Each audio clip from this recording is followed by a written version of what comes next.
你说呢，于大师？我说什么呢？我说你别胡说八道啊！说话你得负责任。在金珠放到秦总手上之前，唯一接触过的人就是你，敢不敢让大家搜一搜？搜？我看谁敢搜？搜我是犯法的，你们凭什么搜我呀？给我搜他！搜身是违法的，你们在违反我的是吧？哎呀啊！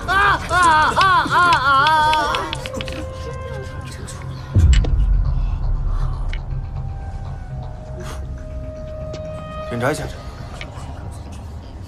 对，这才是我们拍卖的金珠。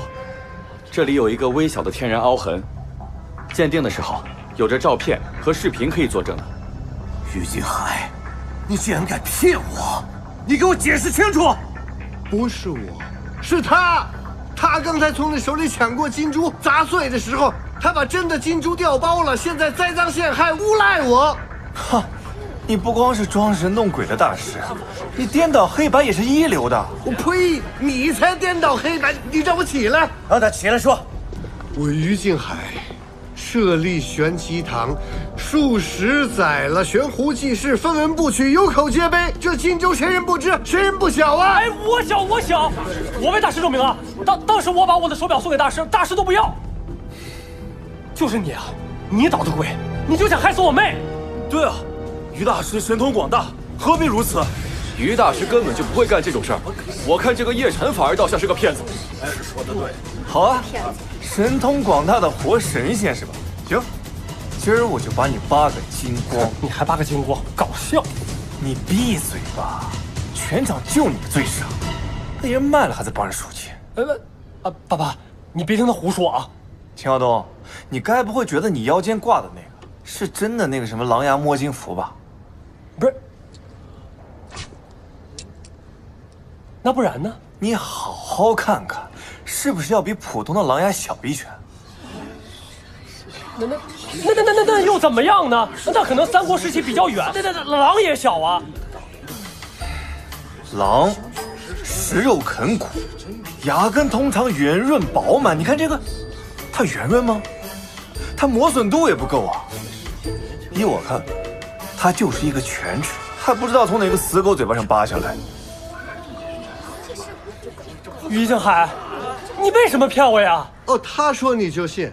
那天我在你家设坛做法驱魔，给你妹妹看病，你亲眼见的，那能有假吗？也是啊，爸，你也看到了，他那个……你给我闭嘴！不就是清水变黑水，黑水再变清水？这黄纸上被铁剑削出血迹，蜡烛自燃。信不信你们于大师的技巧，我叶晨都会。你不可能。不如我们出去，让我给大家展示一下。于静海，你敢吗？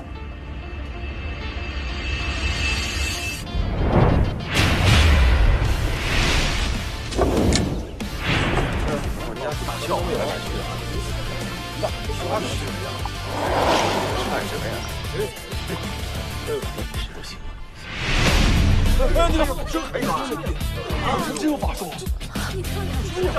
看来这珍宝阁煞气挺重啊！进来。这是于大师在说话。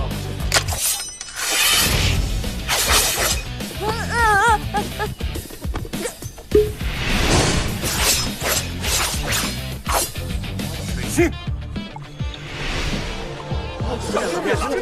这什么情况？这不是于大师的法术吗？他怎么能做到？难道他也是大师？对呀，这只不过是一些装神弄鬼、招摇撞骗的小把戏罢了。你们认为的大师，就是一个化学业余爱好者。所谓清水变黑，只不过是我趁大家不注意的时候，在水中加了一些氯矾而已。水又变清，只是我在水中又加了一些草酸，就可以呈现出现在的效果。至于黄纸出血、虚空斩邪，只是用姜黄水泡过，喷在剑上的是碱水，姜黄和碱水相遇产生化学反应，就会呈现出血红色。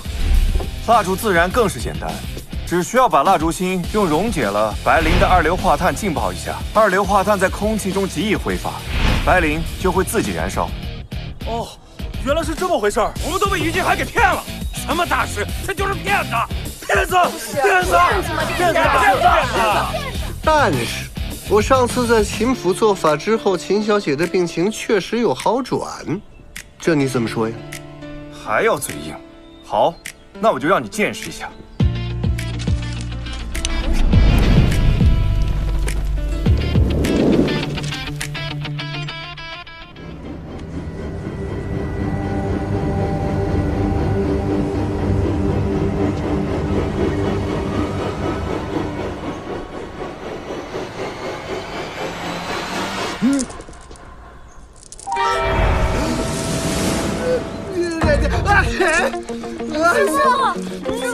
正如大家所见，我只需要在符纸里加一些迷迭香、刺五加之类的提神醒脑草药，谁吸了都会兴奋一下。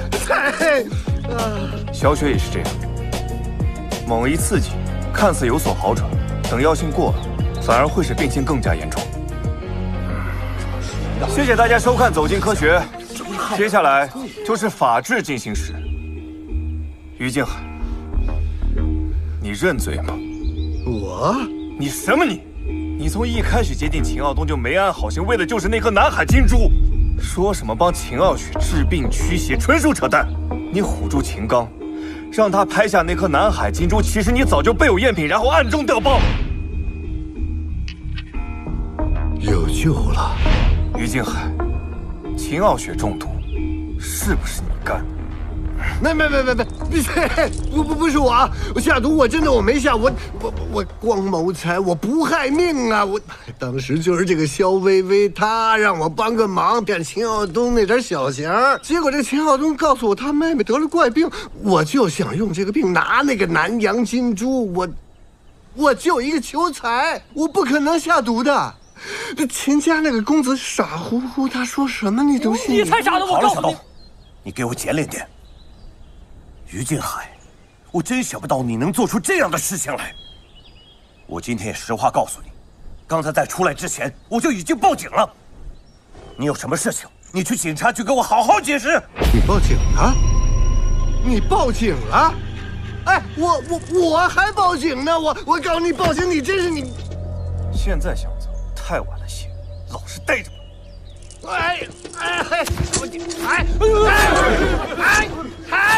叶晨，你小子，我设计好的那么一条妙计，让你轻易就给我破了。要不是你，现在我就拿着金珠到国外享我后半辈子清福了。你坏我的好事，我饶不了你。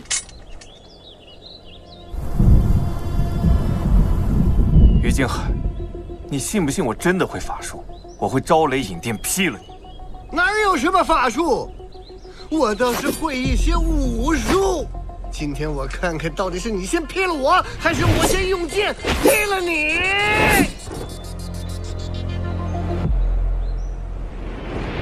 雷来！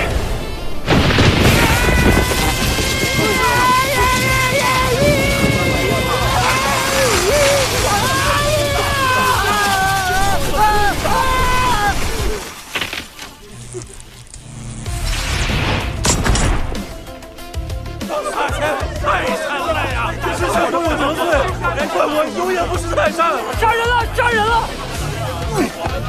保护我！快叫救护车！叶先生好身法，于静海的每一步都在你的计算当中吧？于静海招摇撞骗在先，又恼羞成怒，拿铁剑引雷上身。如果刚才没有叶先生的话，他现在已经是一具焦炭了。传闻中有种秘术叫忘气术，学此术法者可以听雷、引雷、放雷。叶先生刚才精准算出了雷的走向，又用忘气术遣散了部分雷电之机，救了于静海。所以叶先生才是真正的大师。你听过？有幸听过。谢谢你啊，宋小姐，今天帮我解释。叶先生客气，是您维护了我们珍宝阁的声誉，我应该谢谢您才是。以后如果有什么地方需要我帮忙的话，尽管来找我。再见。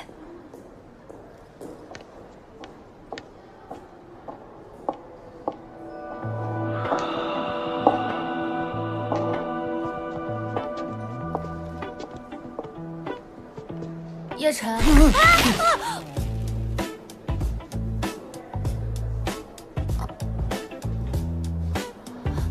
你别碰我！上天自我威震万灵，地将震雷，恕我负圣。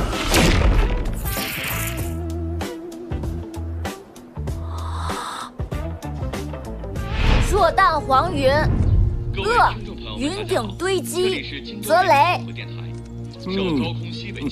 爷爷，这望气术还挺有意思的，我学会了，是不是就不用听天气预报了呀？差不多，都不太准。要打雷了！出行和户外活动，提醒大家注意及时。爷爷，你太厉害了！哦，原来是这样，那你还真得好好谢谢全爷爷。小时候他是硬摁着我的头，逼着我学的。那会儿我年纪小，我总觉得这老头是在折磨我。没想到现在长大了，确实还有点用。不过话说回来啊，下次如果再遇到这么危险的情况，你一定要先保护好自己，千万不能再鲁莽了。放心吧，主任，我自有分寸。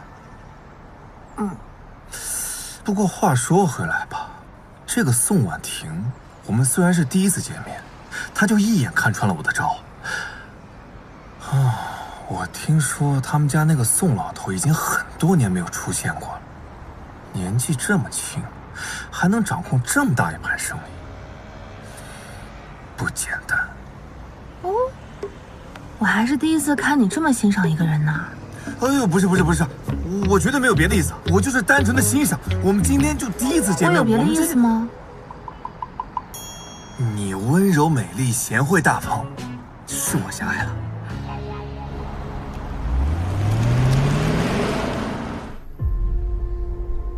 爷爷，是我轻视叶晨，他没有想象中那么简单。叶晨进步飞速，又和帝浩关系匪浅，又姓叶，不管是不是巧合，都太耐人寻味了。爷爷，你教过我的，要未雨绸缪。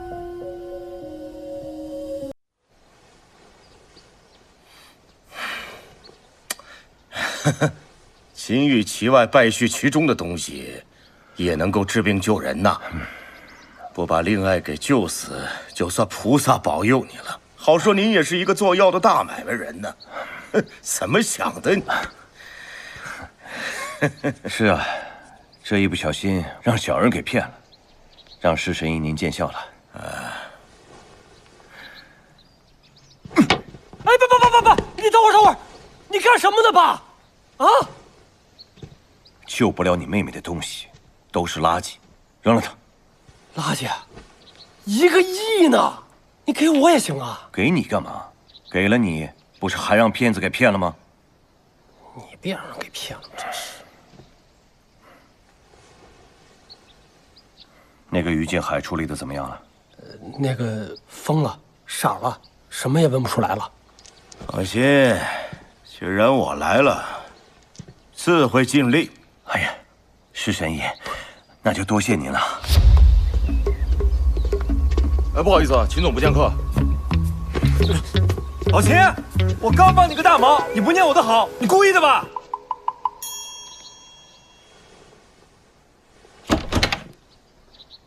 不是大哥，我真服了，你怎么又来了，大哥？老夫要静，休要聒噪。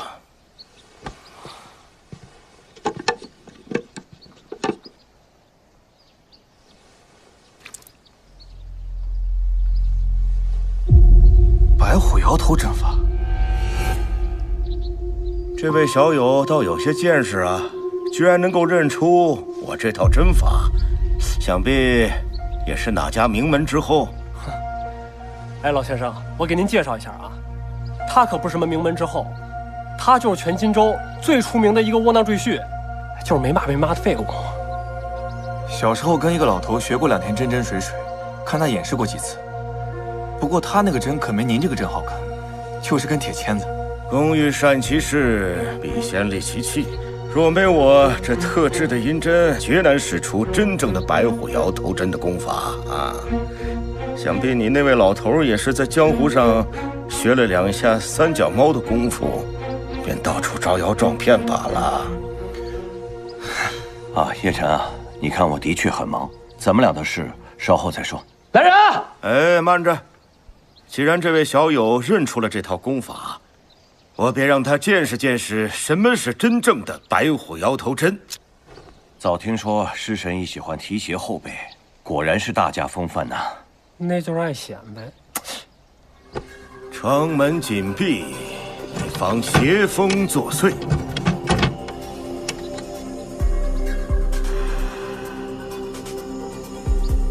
寸关尺处，迈向陈述而送。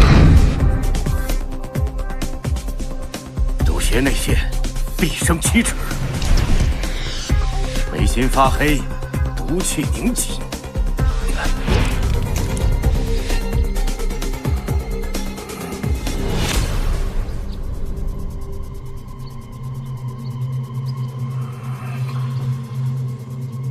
好像眼皮动了一下，是吗？哦，是。神医啊，这是。那小人一扎那脸，哗就红了，是不是吧？啊，红了。哎，雕虫小技，不足挂齿。我纠正你一下，扎小人那叫扎针，我们医者叫行针。行针。这位小友，怎么样？我这套白虎摇头针法，比你说的那个老头如何呀？论这针法，你这老头果然更老气。哎，你会不会说话？老道啊，我是说老道。但论这功力，确实还差些火候。我可听我那老头说过，这套活使完，再重的病人也能醒个30-50分钟。您这怎么还给人扎睡着了？该不会是您偷懒了吧？你放肆啊！我50年的功力，小伙子，你那个老头凭什么对我的功力指指点点？你没看我们这正忙着呢吗？你别给师神医添乱了，好不好？你先请便吧。我看神医可能是累了，要不我扶您去歇歇会儿。我50年的功力，我累。扶你脸皮怎么这么厚？你能不能走？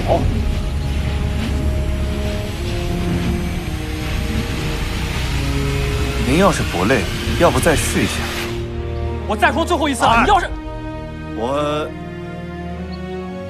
可以再试试。啊。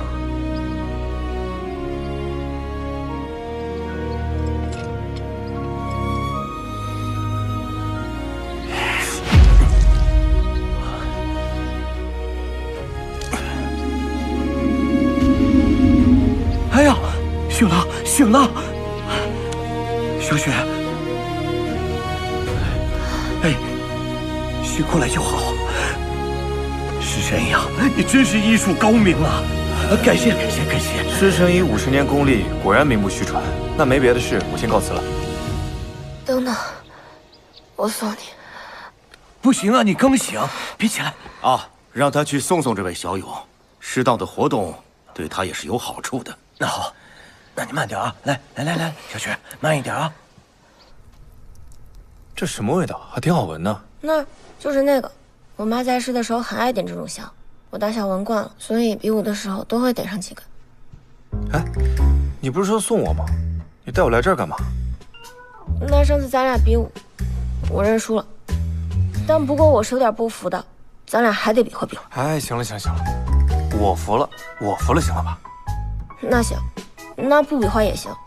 你能不能把你赢我的那2招教给我？回头我学会了，咱俩再比。得了吧，你这身上毒还没解呢。没事儿，那不有师神医的吗？也奇怪了，从小练武身体就好得很，怎么会中毒呢？哎，小雪，你就没有怀疑过是我在跟你比武的时候，故意暗算你，给你下毒啊？你这说的什么话？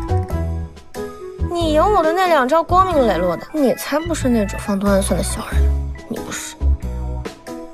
不行，我觉得咱俩还是得比划比划，来吧。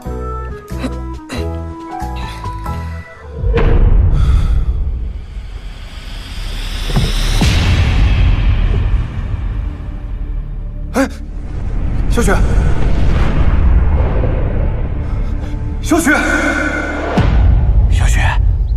雪，哎呀，石大师啊，你刚才出去到底带他做了什么？他怎么又晕倒了？此事不怪小友。钱总，灵艾的毒本已深入骨髓，方才的施针正是要把毒引至腠理，方好医治。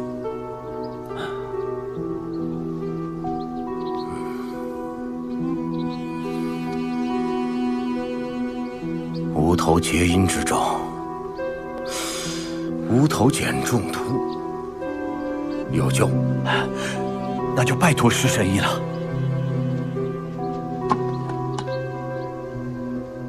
您50年的功力，医术上听您的。叶晨，我真的没时间招待你了，你请便吧。啊，去吧去吧。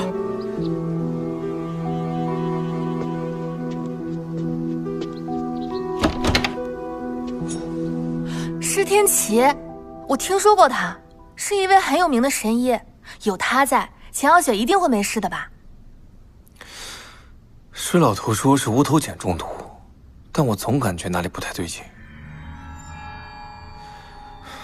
哎，对了，主任，你明天陪我去个地方。好。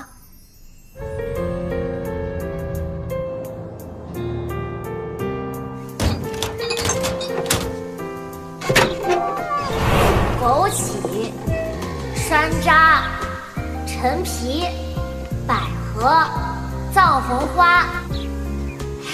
爷爷，你看，鸟窝。这就是你从小长到大的地方。多久没回来了？10多年吧。你今天带我来，肯定不是来怀旧的吧？是不是有什么东西要找？全爷爷有一个笔记本，它大概就这么大，里面有很多病症，秦傲雪的症状就和其中里面一个很像。明白，我帮你找。走。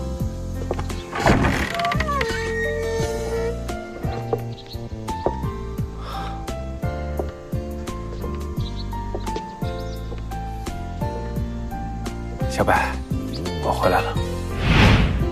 印堂。天突，好久不见。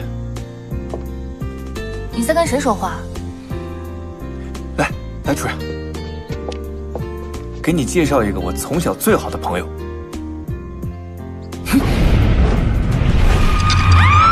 哎呦，没事的，没事的，哦，不害怕，不害怕，没事的，没事的。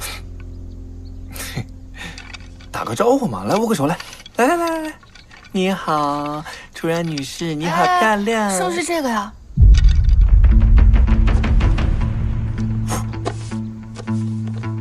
真带你来对了。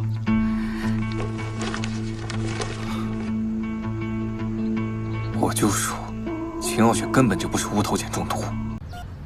不是无头碱中毒，是东浪荡碱，从曼陀罗中萃取出来的。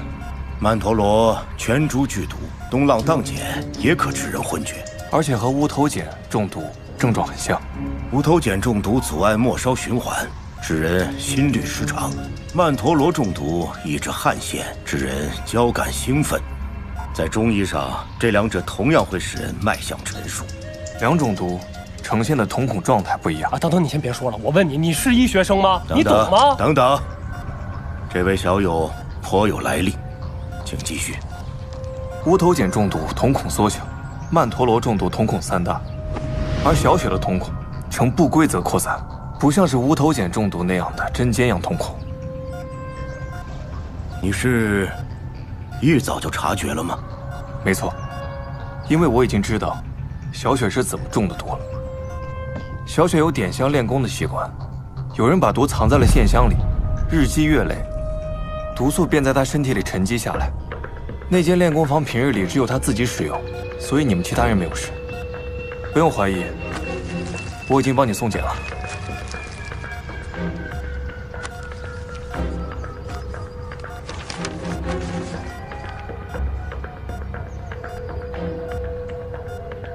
拿去查，查出来谁动的手脚，去。好。施神医，这曼陀罗毒该怎么解啊？粥后备局方有载，用陈醋调以蟒硝灌服，再配一味磁石粉，让余毒向下排出。出自《本草问答》。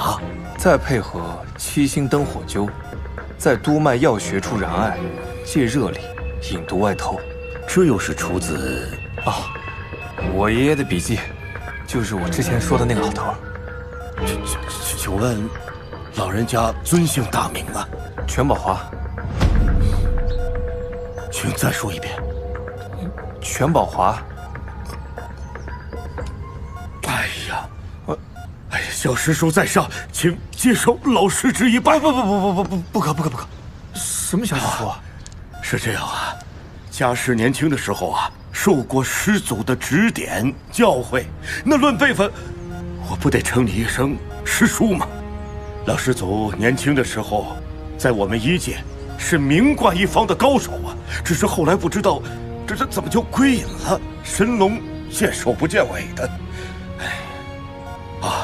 秦总啊，实不相瞒呐，那日我救的令爱转醒过来，全靠小师叔暗中传授功力给我，否则就靠我那50年的……此话不能再讲。小师叔，老儿我成名太早，虚荣跋扈，四处张扬，如今才知道。什么是山外有山，人外有人？羞煞老朽啊！哎呀，师神呀，您千万别这么说，您也是神医啊！哎呀，叶晨啊，谢了啊，能救小雪就行了。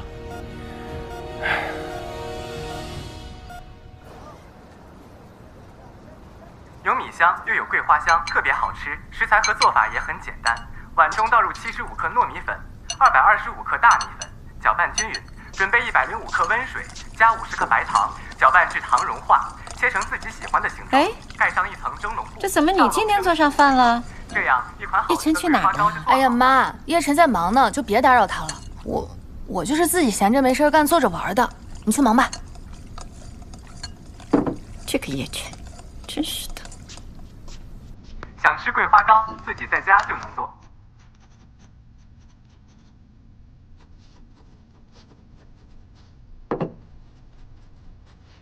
吃点东西再学吧。我马上就好了。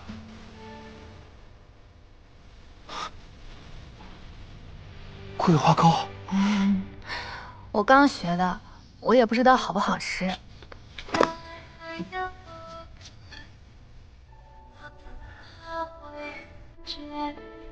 傻瓜，这是你亲手做的？我刚才就是按照网上的教程做的，你尝尝。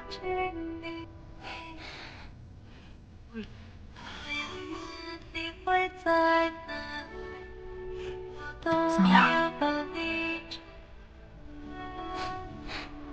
是不是不好吃啊？那个网上教程做的也没写那个火候，是不是火候特别不好？主任，谢谢你，我以后再也吃不到有人亲手给我做的桂花糕了。你要是不嫌难吃的话，我以后天天给你做。我尝尝。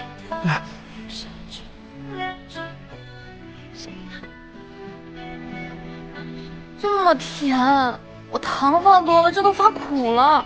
没事。我喜欢苦的。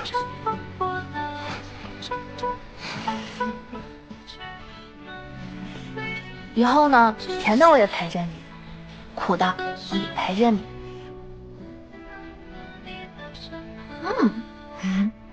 我可以披荆斩棘，勇往直前，乘风破浪。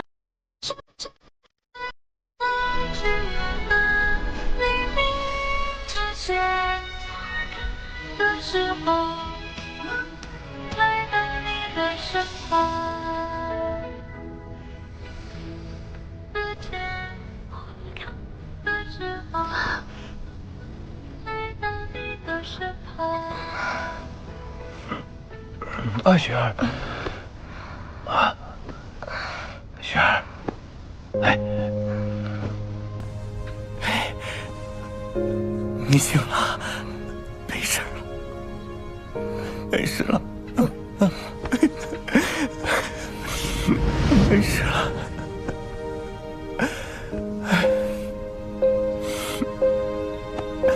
没事了，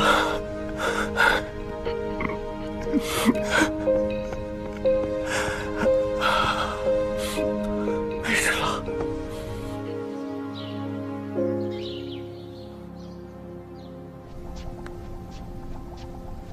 爸，你还惦记这个枪炉呢？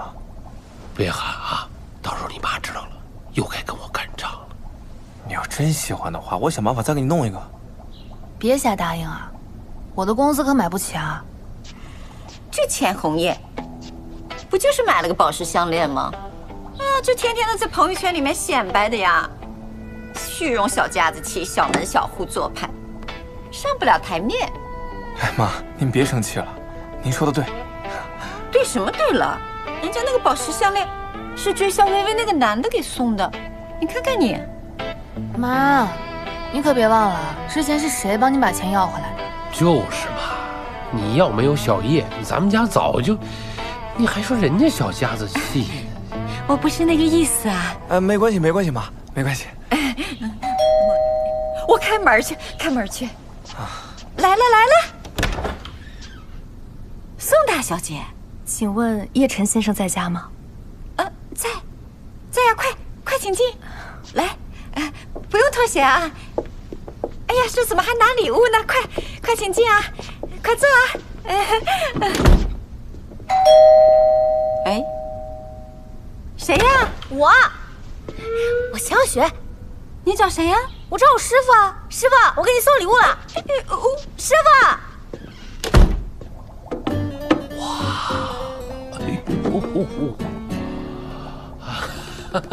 这些都是给我们老两口的。叶先生是当世高人，身边佳偶必也脱俗，所以不敢用这些身外之物冒犯。这些都是孝敬二老的。这话说的，就我们俩贪财呗。若有唐突之处，还请海涵。没有，怎么会唐突呢？您是看人真准呐，知己呀，知音呐。叔叔阿姨，我也给你们带礼物了。您看，1000年的长白人参。哎，好。这是万年的老王八。好。我才不整那些虚头巴脑。师傅师娘，我给你们也带礼物了。师娘，你尝尝这个，你吃一口，直接50变18。啊，这些礼物都太贵重了。不是，等会儿，我们什么时候称你师傅师娘了？你武功高强，还替我解了毒，我早就把你当成师傅了。不是什么时候的事儿？就昨天晚上我临睡之前决定的呀。哎，师傅，你不知道，我自从做了这个决定之后，我说的可香了。秦小姐自作主张的样子，倒是挺可爱的。啊，是吗？谢谢啊，我刚才生你气呢，别往心里去啊。叶先生，其实我这次来是想请你出山，到我们宋家担任首席古董鉴定师。啊？你什么意思啊？亏我刚刚还觉得你是好人呢，你怎么上来就跟我抢师傅啊？到我们宋家任职和给你当师傅好像并不冲突吧？怎么不冲突了？那他天天去你那儿上班还怎么教我呀？我不管，师傅，你必须也去我们秦家，你当一个首席医药代表。这件事不用和秦伯伯商量一下吗？秦小姐自己可以做主。是，你以为我跟你似的？我们家全听我的。叶先生，只要你能答应我们的邀约，什么条件随你开。师傅，你就说要多少钱吧，我们家出2倍。除了钱，想必叶先生还有更加看重的东西吧？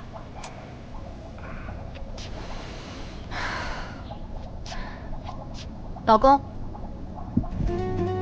肖氏集团董事长助理，月薪1个月5000，五险一金，上午歇2，干不干？你叫我老公？不然呢？你再叫一次。老公。2位的好意我们心领了，但是礼物实在是太贵重了，我们收不了，还劳烦二位带回去吧。我听我老婆的。哎，东西你们拿回去吧。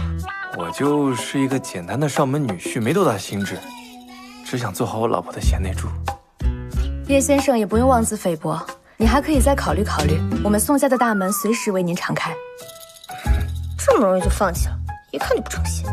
叶先生，叶太太，再见。哎，师傅，现在就剩我自己了。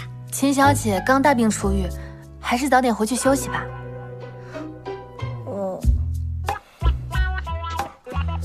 我还会回来的。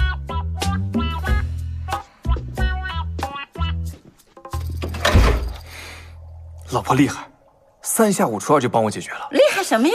到嘴的鸭子飞了，那么大颗宝石呀！这我要是戴在钱红叶面前，那得气死他。小叶啊，你都干什么了？为什么这顶级的家族都来求你呀？肯定是因为那个王道坤，他们不是知道王道坤跟那个王冬雪那个什么吗？然后就想通过我，然后跟帝豪合作。那也不对呀，那他们两家可也不弱呀。这因为帝豪马上要启动一个很大的项目，他们两家肯定都想要挣点钱，商业机密嘛，你们就别为难叶晨了。哎呀，我不关心什么商业机密，我就是心疼那个大宝石啊。我跟你说，小叶啊，商场如战场，这两家都不好惹，咱们呀最好小心点，别把自己折里边。哎，爸说的对。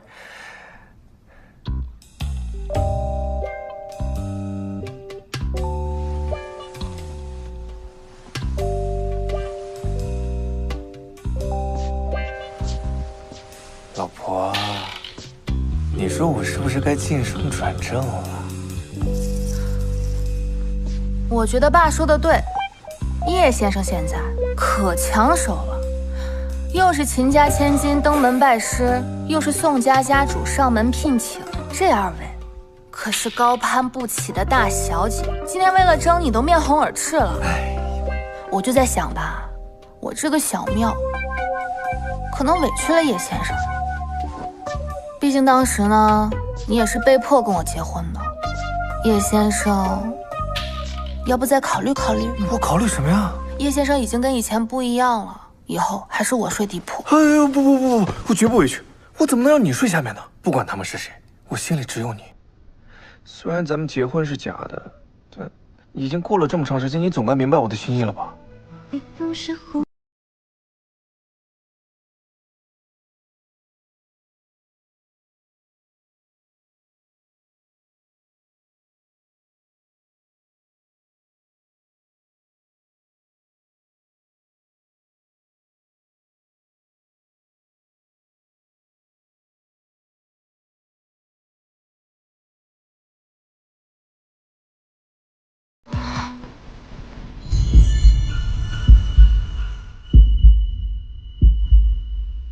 不管我怎么变，我对你的心永远都不会变，也绝不后悔。我才不信。那我们商量个事儿，你就信了。商量什么？你说咱俩的婚约什么时候能续上？看你表现吧。你都叫我老公了。哎呀，那个不算。啊？那怎么能不算呢？说不算就不算。好。你说我们要不要回学校故地重游一次，找一下当年心动的感觉？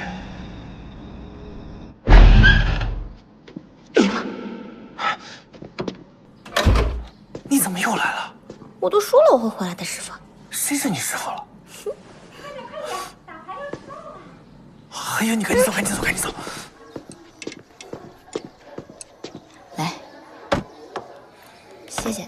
哎呦，我跟你说啊，你吃完赶紧回去，我真没工夫做你师傅。还有，你爸也不想让你跟我走太近。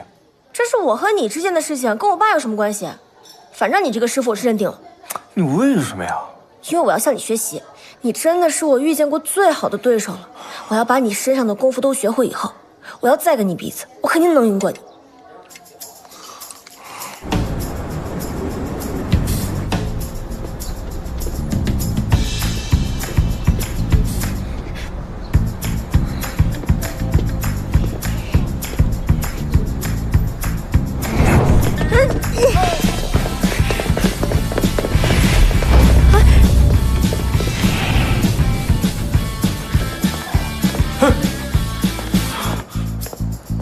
不用了。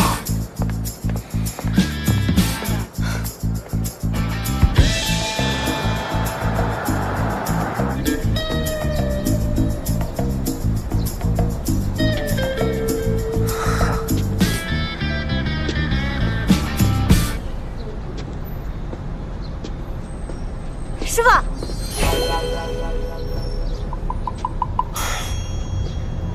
不是你真的很想拜师啊？行，我可以答应你，但我有个条件。没问题啊，你说嘛。你爸得知道。没问题，我回去就问他，不管什么条件，他一定会答应的。我看未必。你就瞧好吧。爸，我真的很想让他教我功夫，你就答应他的条件呗。我跟你说，小雪，你别胡闹啊！你想学功夫，爹花钱给你请师傅，全世界最好的师傅，我都可以给你请来。我不，我就要他，他比别的师傅都好。哎呀，我说你个傻丫头，你就这么相中他呀？我就是看中他，他不仅武功高强，而且他重情重义，还救过我的命呢。哼，其他的师傅不是贪酒好色，就是沽名钓誉，他还色眯眯的。爸，你都没看见，那宋婉婷带了那么多的宝贝，他连看都不看一眼。你说那些人，他们争着抢着想跟我们家攀关系吧？哎，但他就把我当成一个普通人，你说他是不是不一样呢？我求你了，爸！好了，那这样，你把他找来，我要当面和他聊一聊。真的？这个是你说的？哎呦，你可真是我的好爸爸呀！好了，那我现在就去找他。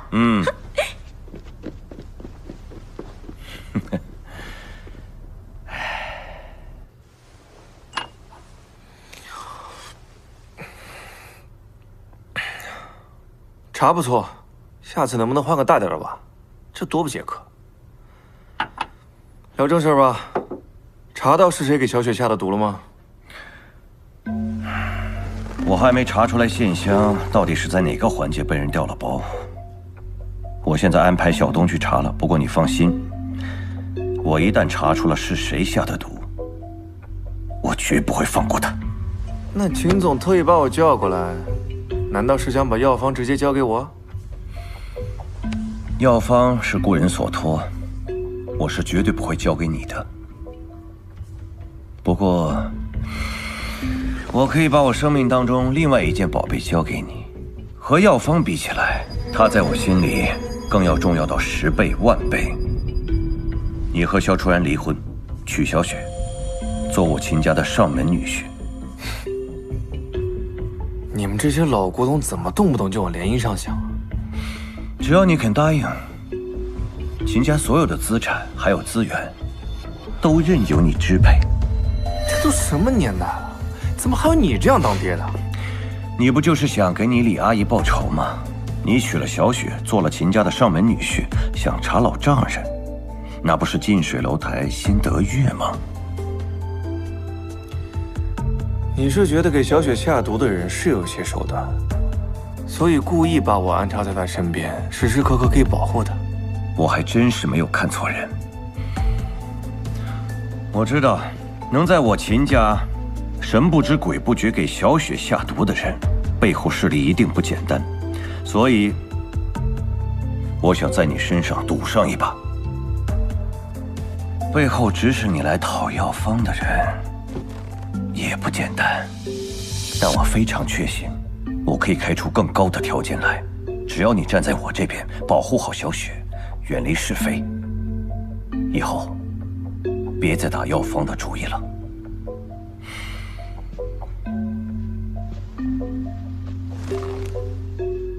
你可以回去好好的考虑一下，不用这么着急的。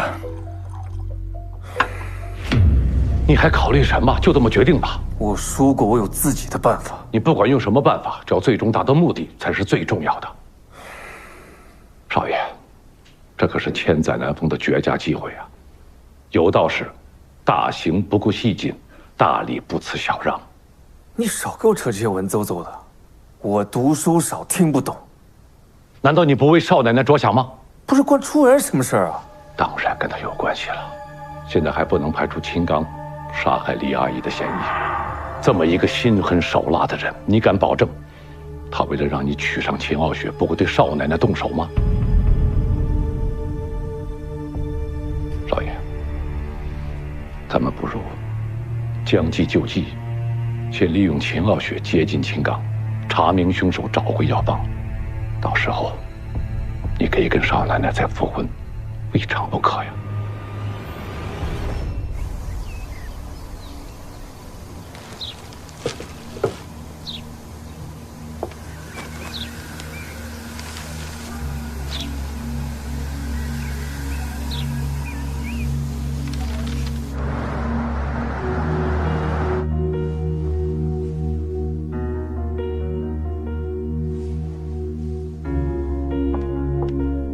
堂叔，结婚文案已经准备好了，真的要发吗？发。这也太渣了！这种男人。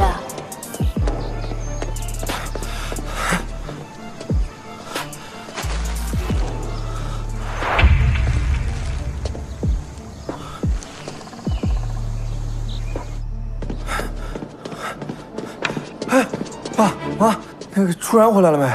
小叶呀，那怎么回事啊？你跟初然最近不是挺好的吗？怎么又弄这么一出啊？哎呦，还能怎么回事？这些男人有个好东西吗？有钱心就花，都是些喜新厌旧的玩意儿。不是，我一时半会儿也跟你们解释不清楚，我能不能先上楼见一下初然？有什么可见的？让你再气他一回吗？你的行李我一件一件的都给你打包好了，滚去秦家享你的福吧，我们不稀罕。这样也好，事情没了结之前，我回来就只能给你们添堵。爸妈，你们照顾好身体啊！哎，你真走啊？走就走，1年多了，白对他好了，白眼狼。